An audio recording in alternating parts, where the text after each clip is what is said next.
kita melihat misalnya dinas apa? Dinas peternakan, dinas pertanian, baik Aceh maupun di tingkat kabupaten kota.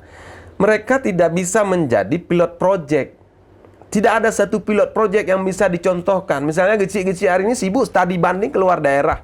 Orang Geci lain pernah nggak studi banding ke Aceh untuk melihat tentang bagaimana mereka membangun ekonomi setelah tsunami yang diporak-porandakan dan konflik? Tidak ada.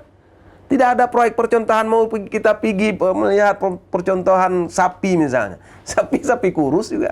Ya kan? Artinya mereka juga gagal. Perlu dipertanyakan sumber daya manusia yang ada di birokrasi itu sendiri. Mereka gagal total sebenarnya. Kan kita DPR Aceh sudah memberi rekomendasi terutama Partai Aceh bahwa gubernur terburuk sepanjang sejarah adalah Nova Iriansyah.